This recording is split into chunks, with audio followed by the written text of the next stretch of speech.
started writing Food for the Archons as a book of despair after watching my father die in 2013. During his transition, I experienced a series of paranormal and psychic events that left me feeling that I had either gone completely crazy or fell into humanity's darkest secret. I spent the next 5 years conducting extensive research, and I quickly learned that what I had experienced was real.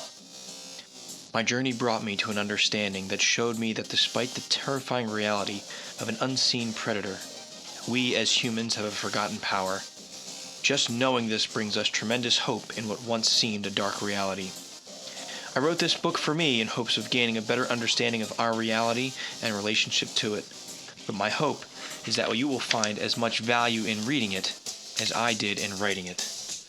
I Am Human, Food for the Archons, humanity's psychic connections, simulated realities, parallel worlds, and the manipulation of mankind. It's available on Amazon.com and at sixcentsmedia.net and wherever books are sold. I'm Dennis Nappy II, reminding you to let your intuition be your guide. Thank you. Let me tell you why you're here. You're here because you know something. What you know you can't explain, but you feel it. You felt it your entire life. That there's something wrong in the world. You don't know what it is, but it's there.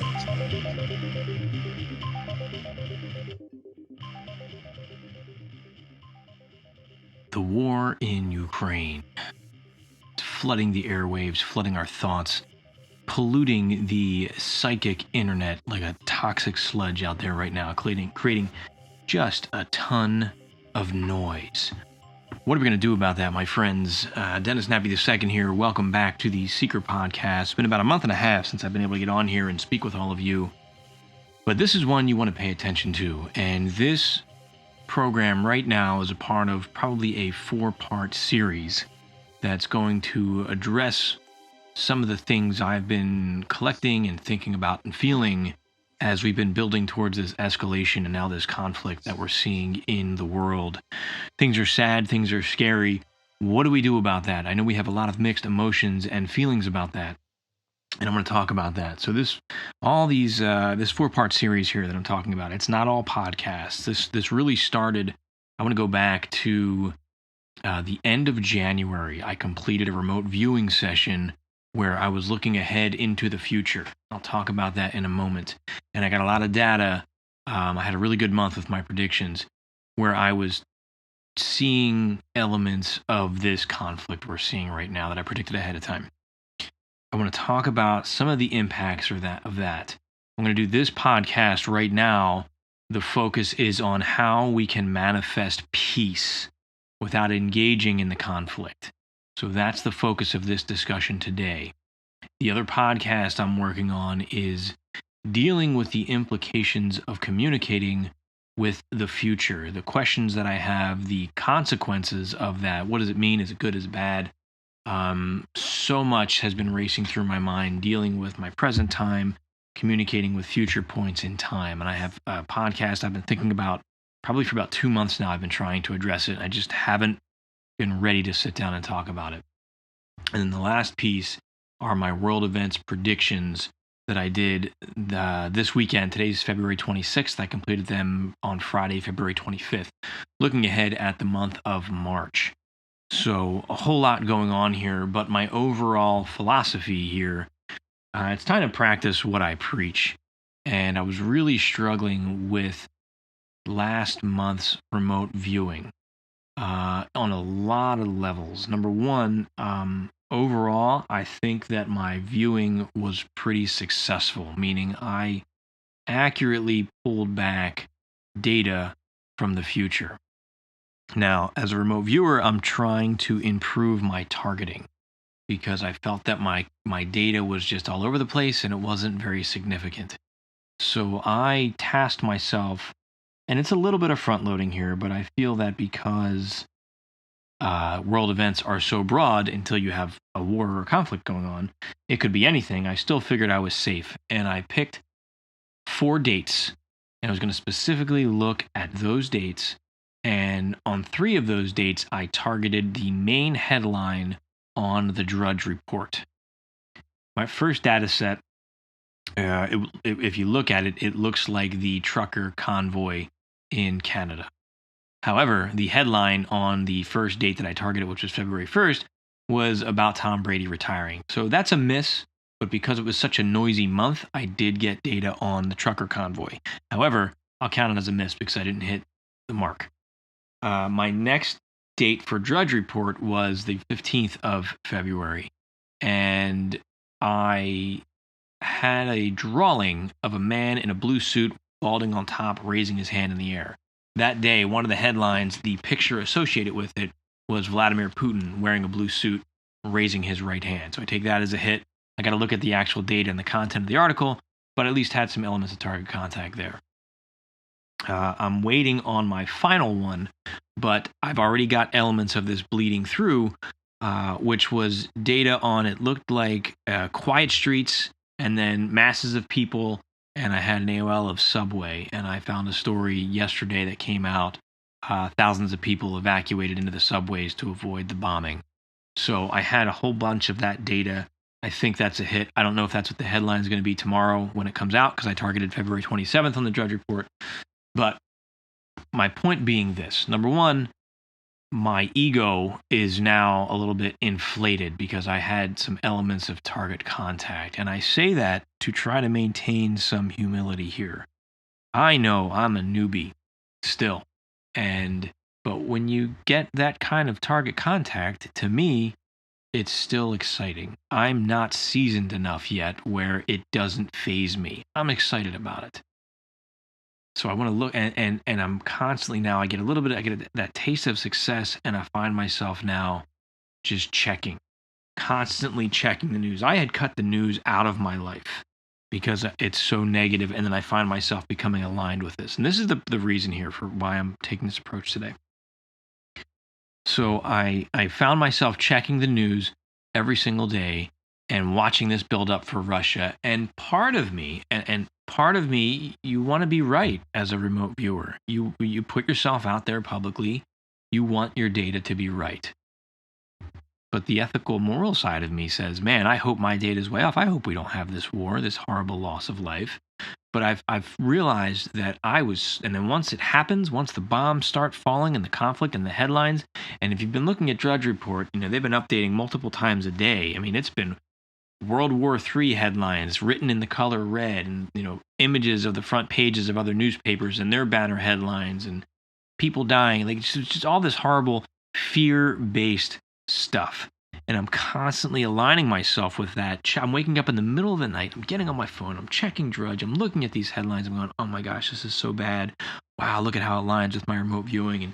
And I sat down yesterday and I set up my targeting the same way to look at the headlines for the month of March, which I'll be publishing in the next couple of days. You can see what's coming for March. And it's not as intense, but it's still, I'm still in my mindset knowing I'm tapping into potential war type of data. And it's not what I want to experience. And I found myself becoming more negative. I found myself becoming more frustrated and short-tempered with my family. Now, in terms of long-term planning, I'm in the state of like, let's prepare and let's be desperate because the world's ending. So let's not think of anything fun to do because we need to be ready for war. That's where my mind goes now because I'm so consumed with all of this stuff.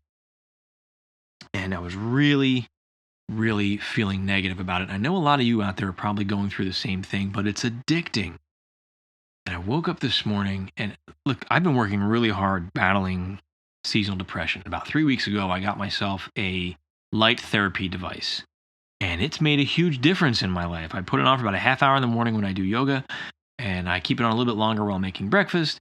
And I've noticed now when I wake up in the morning, I'm happy to get out of bed. Where before I literally had that feeling of, I would wake up and I say, what's the point? I don't want to do this today. I don't feel anything. I don't care about anything. It's just been so negative. So this light therapy device has really helped me. I've found myself in a really good place until about a week ago when this data started coming in and I started really reflecting on my remote viewing session. Despite feeling good about my data, I was moving down to a dark negative spot. And today I woke up And I'm lying in bed and I didn't want to get out of bed and I didn't want to do yoga. And yoga's been making me feel so good. And I didn't want to go through with anything because yesterday I just did a total psychic dump of more of this stuff and I just didn't want to do anything.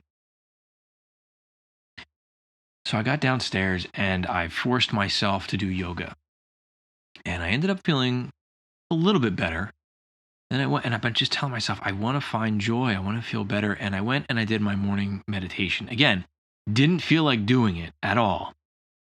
As I started doing it, I started to catch a signal or a feeling or an idea.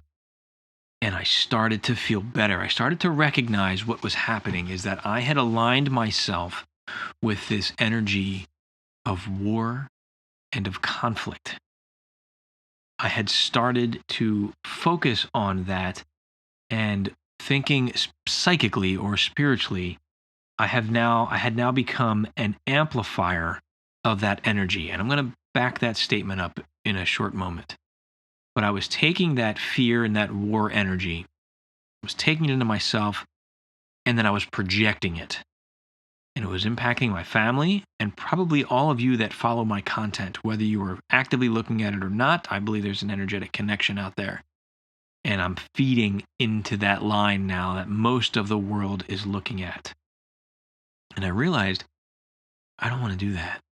I don't want to contribute to that. I don't want to contribute to this death and this destruction and this war and this chaos. But how do I do that? Because I want to continue this remote viewing experiment that fills my soul. It's my life purpose. It feels, I'm enjoying this learning experience that I'm getting out of remote viewing. Hit or miss, I learned something from it and it's wonderful. So how can I do remote viewing and predict the future? Do I have to give up my world events? Well, that's how I engage with a lot of my YouTube followers, is because they enjoy watching that content. So how can I still be a part of this? Because I had gone from just the free-form world events, where just looking at whatever's going to make the headlines, to now specifically targeting it, which I think was really helpful for me in getting feedback, to now realizing, well, I'm pulling in some negative stuff, and now I'm becoming an echo chamber and an amplifier for these news stories. And let's face it, now this is not the thread of this is all fake news. I'm not saying that at all. But I do think that the news we receive here in the US has to have a bias, has to have a lens, has to have some kind of slanted skew.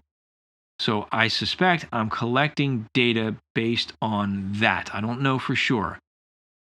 I just don't want to be a part of it. I don't want to amplify this fear-based media. I don't. That doesn't downplay what's happening. I want to be quite clear about that. I want to amplify something that's going to bring love and healing to this situation. Now, by talking about the war and the scary conflict, I'm fueling that fire. I believe that 110%. By talking about that on an energetic, psychic level, and I don't want to use the term psychic warfare, but in essence, I think that's what I'm looking at here.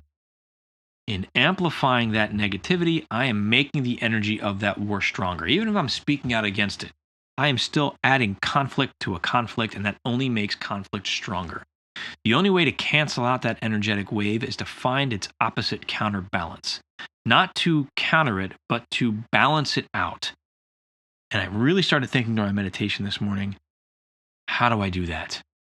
How can I change my focus and my output, but still stay true to my craft, who I am, continue with this experiment, and spread some love and healing? And I realized it's my focus. I'm targeting a news site that is absolutely going to report the scary doom and gloom stuff in a way that's going to scare people. And then I'm talking about it.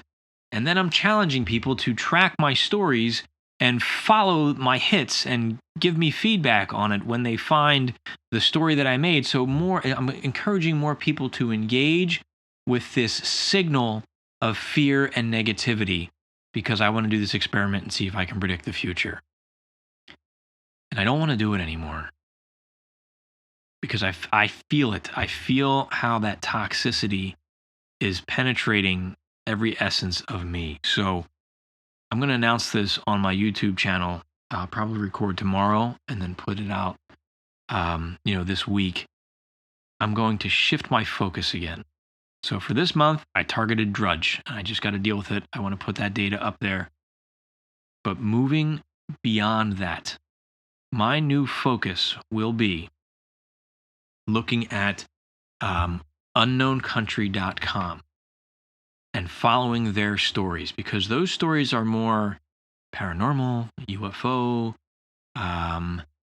They talk about current events sometimes, but it's Whitley Strieber's website.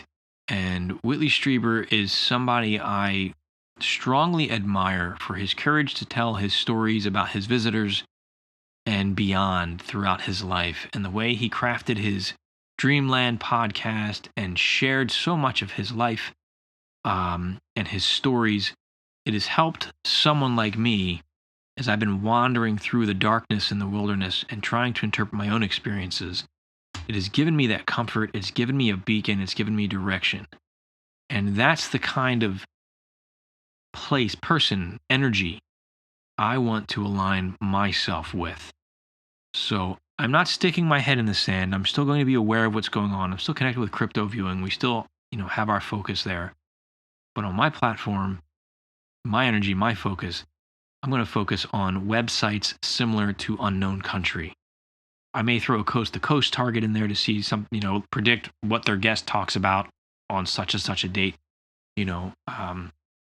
That's where I want to focus, where there's stories that are more mysterious, curious, positive, inspirational, hopeful, probably a little bit of scary stuff, but not this dark level agenda. That's the first part of what I'm trying to do to promote that energy. I'm not engaging in direct conflict. I'm not challenging anybody. I'm just simply making a choice that I am not going to put out that negative, fear-based energy on an energetic level. And I'm going to talk about the reasons why in a minute, the science and the research behind that in just a moment. And my plan on something every one of you can do easily every single day to contribute to peace in your own life and in this world, and build that happiness in the face of such darkness that we're experiencing right now. It's empowering, and I'm confident in this level of empowerment that we're facing. I'm not saying it's super easy, but it's possible. I truly believe that. And this morning I was sitting here realizing I have all this information. I've done all this research. I've done all this writing. I've done all these podcasts. And now is a moment where all that stuff, it's time to put my money where my mouth is. It's time to practice what I preach. And that's what I'm doing. So one of those things I'm going to do is with my remote viewing, the way I target things, I'm going to go out of my way to try to avoid getting these, fantastic war stories. Now, that's what a lot of people want to see right now because we're drawn to that. But every one of you listening to my show enjoys when I talk about EFOs, UFOs, and scientific discoveries and anything else. So anything that unknowncountry.com has, I think would be of interest, more in line with the work that I'm doing and what I want to align myself with. So that's how I'm going to shift some of my focus, some of my content in what I'm doing. Yes, some of that will be front-loaded data. I get it. But I say this because the other of the 4 stories, 3 were Drudge Report that I did last month. 1 was at Unknown Country. Same for this month. And I realized the feeling is so different between the targets, between Drudge targets. It's been so intense with Russia and Ukraine. And then I shift to the Unknown Country target, and I just feel a different flow of energy. And that's where I want to be. Not to say Unknown Country won't comment or have a story about the war, but their method of presentation, the energy that comes through that website, I find to be more spiritually grounded and safe. So they can cover a story about the conflict in the war, and I feel that energy that I am tapping into and then sharing will not be adding to the negative resonance that's out there. So that's what I got from my meditation this morning. That's kind of one of the things that I walked away from with that. So I hope you'll join me on that journey. So I'll probably put all 4 of those things, all 4 of those pieces of content in one newsletter, the secret newsletter. because I haven't done one of those in a while. So within the next 2 weeks, I hope to have all that in a nice package for everybody. But you'll find it on my website at sixcentsmedia.net as well. So look for this stuff. It's coming out. But back to this aligning ourselves with the energy of peace. There's specific ways to do it, and it's all about our focus and our intent. And I'm not saying just spread love and light. I'm not saying put your head in the sand and don't look at the negative stuff. I'm saying to be mindful of your feelings, your focus, and your energy, and understand when it's aligning with something that is not beneficial to you and our society. And this is what I have been talking about for probably close to a decade now. And I feel that, like I said, now is the time to use it the right way for the right reasons. So I've thought about a meditation. It starts with a meditation, and I'm going to give you the science behind it. Or, maybe let's do the science behind it first, and then we'll go through the meditation to close this out. All right, so I'm going to read an excerpt from my book, Food for the Archons, because it consolidates part of the research I want to talk about here. And it's from towards the end of the book. And if you read Food for the Archons, you might be like, Dennis, you're such a hypocrite. But the first 2/3 of the book is about all the scary stuff. But then the last third of the book is like, hey, you need to understand this scary stuff because it explains to you how your energy is interacted with and manipulated.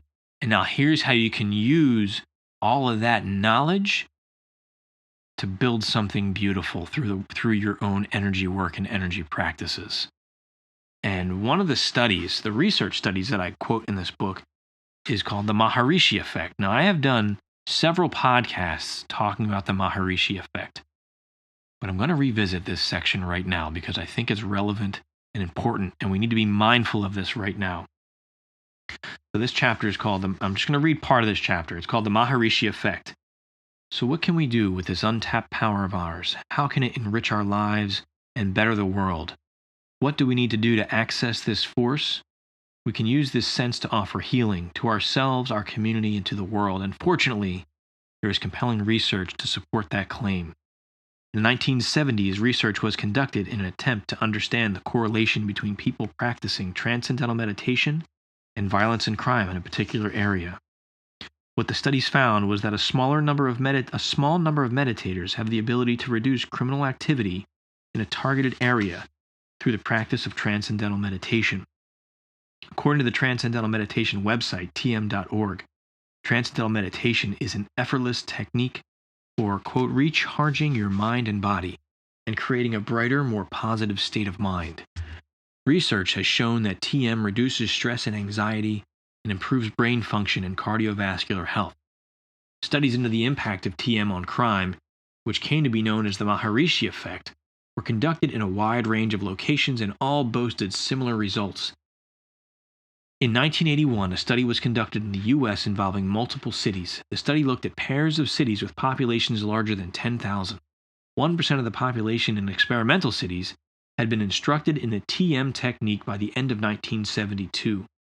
Control cities had a significantly lower population of TM trainees with a mean percentage of 0.22%. The study looked at crime totals for each of the experimental and control cities for each year between 1967 and 1977. The years 1967 to 72 served as the pre-intervention period, while 1972 to 1977 were the post-intervention period. What the study found was a decrease in the crime rate among the experimental cities. The decrease was evident both immediately after the cities reached the 1% level of TM program participation and in the crime rate trend during the subsequent 5 years. The findings imply that persons taking TM will influence others, including the crime-prone population. Ultimately, transcendental meditation seems to have a direct effect on the levels of crime in a given area.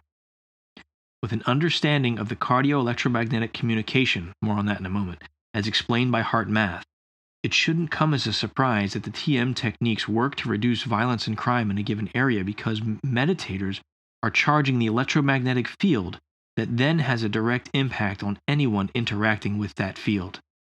Much like one could change the pH level of a fish tank to affect the behaviors of fish, we can change the pH level of our energetic fishbowl to positively or negatively impact those who swim among us. By simply meditating, we possess the power to increase levels of peace in a given area. We have that power. And that's research right there. And we can make argument with that, saying, well, there could be other factors beyond just the meditation. What if this is an indication of lifestyle choices, and once it reaches 1%, people are making different lifestyle choices, and it has nothing to do with psychic stuff? We could say that. But when you combine the HeartMath research, the HeartMath Institute's research, looking at the electromagnetic heart that I've talked about on this show numerous times, and in summary, we all have an electromagnetic field that is generated by the human heart. That electromagnetic field carries different frequencies depending on which emotion we are experiencing. We can control our emotional state, as verified through HeartMath research, by regulating our breathing and our focus. There's great studies through their website that you can look at to understand this better. But furthermore, our electromagnetic field that extends beyond our body is constantly interacting with the electromagnetic fields of other people. When you walk in a room, this is what an empath goes through. An empath is very sensitive to these fields and understands how to interpret that data. And what I've been saying for years on my show is we need to be mindful of the energy that we're interacting with. When you walk in a room and something feels bad or angry or upset, you need to recognize this isn't me. There's something in here that I either need to address or remove myself from. The earth has an electromagnetic field. The sun has an electromagnetic field. Those electromagnetic fields influence our electromagnetic field, but our electromagnetic field also influences the earth and the sun, which is interacting with everyone else around us. Therefore, we have the ability to contribute a positive energy wave into the collective energetic soup that's around us. And if enough of us can create a harmonic resonance, then we can change the energy and ultimately spread peace and love. And I know that sounds hippie-ish to say that, but they were on to something. But we got to hold the line. And this is not about conflict. This is not about fighting. That's why I don't like the term psychic warfare. This is just promotion of psychic peace.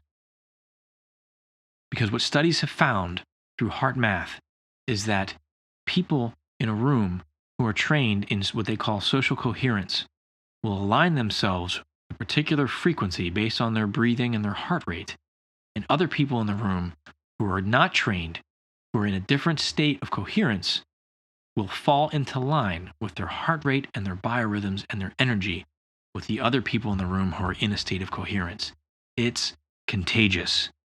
And this is used against us all the time. If you think about the mob mentality and how it spreads like wildfire because we get so angry.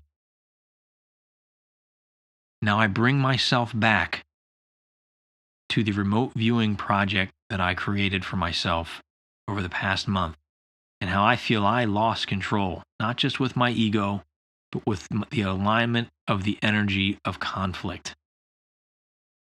and the promotion and the amplification of that frequency. And I don't want to do it anymore. And I don't have to. Nobody's forcing me to. But what do? Well, for me, as somebody who puts content out that affects people, I'm shifting my focus. Doesn't mean I'm not going to talk about bad things if they come up. But my targeted focus will be of something more in line with the things that we've always enjoyed on this show, because if listening to my show brings you joy on the interesting things that I share, then at least I'm contributing to something happy and not something scary. The other piece is a daily meditation that I'm going to recommend that you complete. You can do it once a day. You can do it 5 times a day, whatever you have time for. But what I encourage you is to, once you find that feeling and that resonance, is to revisit it as often as you can throughout the day. So here's my suggestion. You can modify it as you see fit. I'm going to go through what I came up with during my meditation today, and I hope you share it and spread it. If you want to get comfortable, we can do it right now. You want to pause the podcast for a moment, get comfortable. If not, you don't have to close your eyes. You can continue doing what you're doing and just listen to my words. Start off by taking a few slow, deep breaths. Breathe in through your nose and slowly out through your mouth. Breathe in, breathe out. Continue that breathing and focus on your body. Breathe in, breathe out. As your body relaxes, focus on your heart. Focus on the energy around your heart. And put your hand on your heart. Feel it beating. Feel the warmth. And just breathe. Breathe in. Breathe out. I want you to visualize someone you care about. See their face. See them standing there in front of you. And now I want you to either think about a time that you and this person embraced. And if you've never embraced, I want you to visualize that embrace as if it was happening right now. Can you feel their arms around you? Can you feel the pressure as they squeeze you tighter, as their body touches and connects with yours? How do you feel? Take that feeling, wherever it is in your body, and expand it.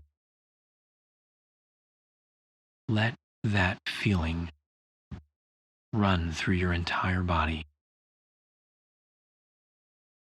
And just sit there with it. And know that through the rest of your day, all you need to do is think of their name, and that feeling will return to you anytime you want, any challenge you face. That energy is there.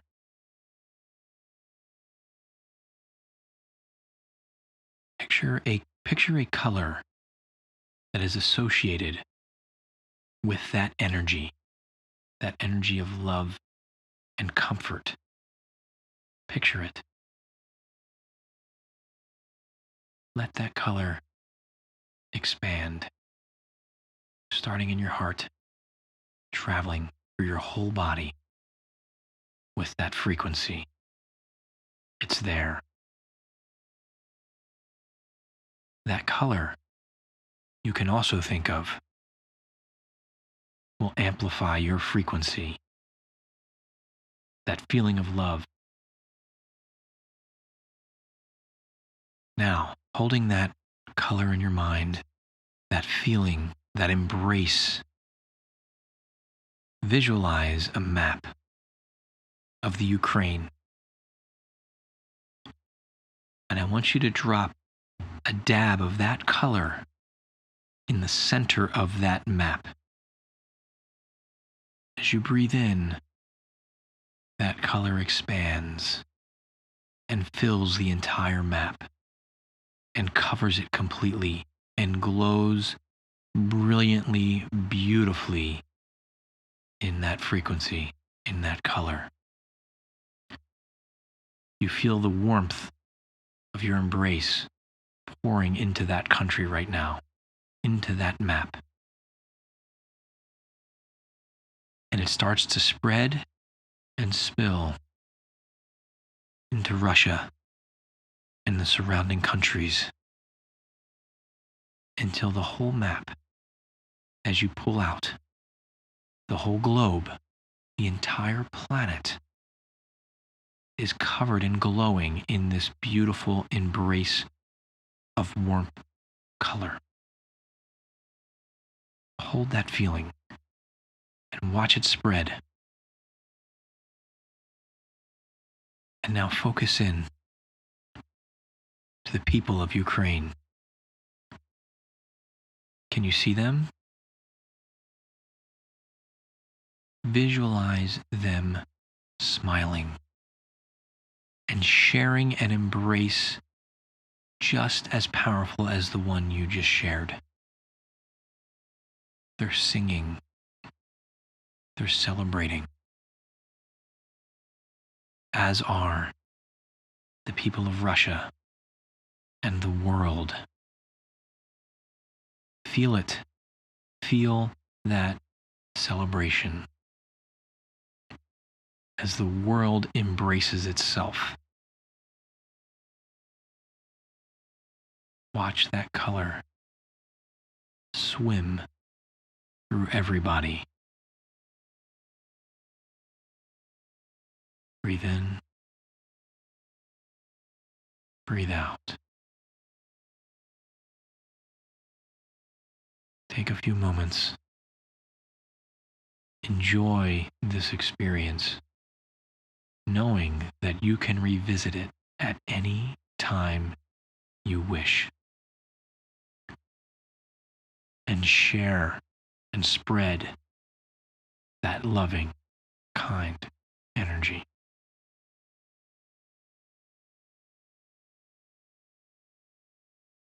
Slowly blink your eyes, ground yourself, and come back to us. And remember, you only need to think of your color or your person's name or face to trigger that energy in you and to project it outwards to where it's needed most right now. And that, my friends, is how we bring about peace. That is what it is to be a psychic warrior. Spread that feeling, my friends. Okay, thank you. If you're still with me, thank you for participating in that guided meditation. I recommend practicing your meditation every day. I recommend developing a Reiki practice. I'll have more on Reiki coming up in future podcasts. I recently became certified as a Reiki teacher, so I'll have more to share with all of you as has helped me to heal and to grow in so many unique ways over the last few years. So I look forward to sharing that journey with all of you, my friends. I know times are scary, but there are things that we can do. The choices we make and where we align our focus is important. If you have the time, drop me a line. I'd love to hear your thoughts and comments on this experience. And I don't say it often, but this is one I would request that you share with friends and family who may be interested in this. Thank you so much. I love each and every one of you for listening, for sticking with me, for your continued support and interest. You're a big part of the reason why I continue to do what I do. And I thank you for being an outlet for me and sharing in my embrace. I love you all. Dennis Nappy II here. This has been another episode of the Seeker Podcast, where small changes among the masses can have a massive impact around the world. I encourage you to be that change. Never stop questioning. Keep an open mind. And let your intuition be your guide. Thank you. Be water, my friend. Be water, my friend. Be water.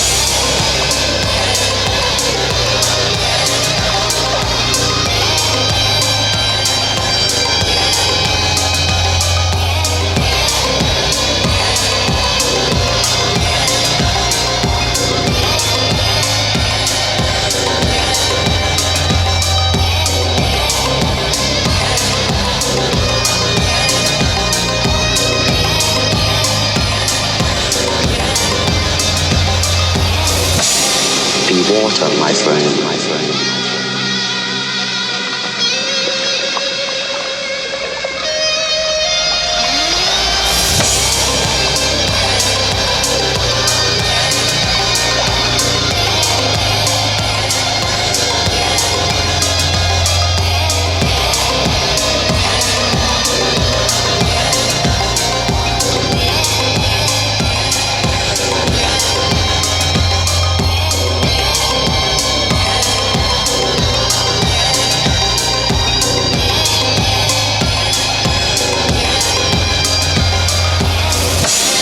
Be water, my friend, my friend.